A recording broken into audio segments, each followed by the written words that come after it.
Major, minor, major, minor, major, minor.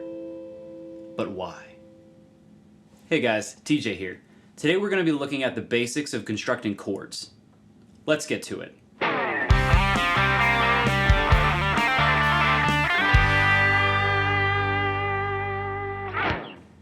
Alright everybody, today we're going to be talking about building chords. And let's get a couple things straight right off the bat. We're going to be building triads, and triads are going to be the smallest chord we can build. And a triad, as you'd suspect, consists of 3 notes. And those 3 notes are going to be the first, the third, and the 5th degree of the chord that we're trying to build. So if we're going to build a C major, it's going to be the 1st, 3rd, and 5th of a C major scale. If we're going to build a C minor chord, it's going to be the 1st, 3rd, and 5th of the C minor scale. So I think what makes sense here is let's pull up another graphic. So let's lay out the C major scale right on top of the C minor scale. Let's look at C major, notes 1 through 8. C, D, E, F, G, A, B, right back to C, notes 1 through 8 in a C major scale. Let's take a look at the C minor scale. C, D, E flat, F, G, A flat, A sharp, and back to C. Remember we said we're going to be building triads, the small chords consisting of the 1, 3, and the 5 from each of these major and minor scales. I'm going to condense these just to look at the 1st, 3rd, and the 5th of each of these. And the only difference between the major and minor triad is a flat third in the minor. Specifically, we're going to call it a minor third, and that's where that comes from. Back in the room. Alright, well what you heard me play in the intro was just A major and A minor triads in different locations on the neck, different inversions, and we'll talk about that in future videos. Different inversions of A major and A minor triads. A major, A minor, A major, A minor, A major, A minor. Let's build some out. Let's build out some triads on the guitar neck. But let's do this in C major, C minor, something different here. So C major, let's get a C note on the 6th string. Let's start root note with a C. A C major triad, built off of a root note on the 6th string, 1. Now we're going to try to find the 3rd, so let's go the C major scale that we know. That's the 3rd, so that means that the 7th fret on the 5th string, that's going to be the E note. And now what we need to find for the 5th scale degrees, because we want 1st, 3rd, and 5th, is going to be that note right there, which is a G. So we want a C, an E, and a G. And the way that the guitar stacks up, we can find another G right there. And that's going to be the 5th fret on the 4th string. Not a very popular chord shape or triad shape, but nonetheless, this is a C major triad with a root note on the 6th string.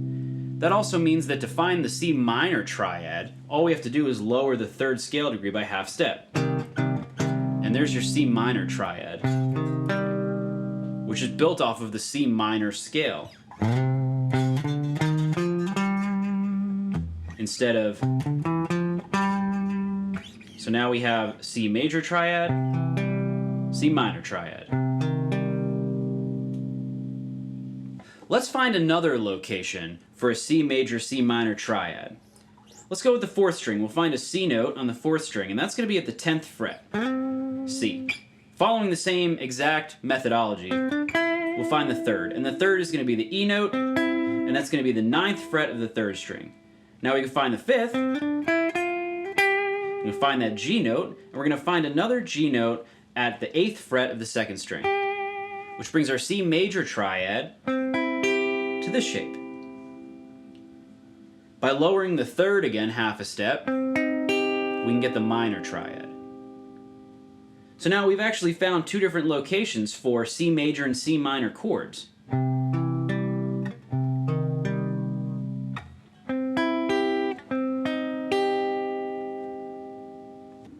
As a bonus tip, don't forget that once you have that shape under your fingers, let's say the triad with a root note on the 4th string, that's as simple as moving it. Now it's a D. Now it's B major triad. A major triad, A minor triad, B minor triad, C minor triad. Give it a try. And so why do we bother, right? What's the point of this? And for me, it's got to be practical. So one, it allows you to explore more of the fretboard when you're building out chords. And of course we can build on this with other variations of chords and different inversions, what order those notes take shape, and we're going to get there. But the point being, you can play these different notes now in different locations with different voicings for your tracks, for your songs, or to play along with other people. So the first part's very creative. It's how do I play a different voicing of the same chord I'm going for. If I'm going for a G, a D, and a C, I could also play a G, a D, and a C. Or a G, a D, and a C. And so that's really powerful to be able to play different voicings of those chords. Another reason to be able to do that is because you're trying to play with other people. And maybe two guitars in a band or more don't sound good all playing the same G chord. Maybe it's too much. So how do I separate? How do I hear myself play? Well, so that's when you pick different voicings. Same idea. If I have one guitar playing an open G, maybe what I want to do is only play the lower notes of a G chord. Maybe what I want to do is bring the G all the way up here, or all the way up here. And so that'll really force separation. So I'm going to provide you here with a couple examples now. Here's some tracks where I'm going to go two guitars panned left and right. They're both going to play the same chords. And then what I'm going to do is I'm going to flip it so that the two guitars are playing two different voicings of the same chord. And I think what you'll hear is really the increased clarity and then getting out of the way of each other that we're going to see here. And really from a cover band or from even an originals band perspective, it could be getting out of the way of a guitar. It could also be getting out of the way of a piano. It really is, how do I create clarity? How do I create interest? And how do I play something that I can really hear and feel inspired by? So here's some examples.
So I hope that those clips really helped you to see how much separation you can get in finding different voicings and using these triad approaches to finding the same chords at different locations on the neck. Whether you're trying to be inspired and creative or whether you're trying to stand out in a cluttered mix, this approach is really going to help you get there.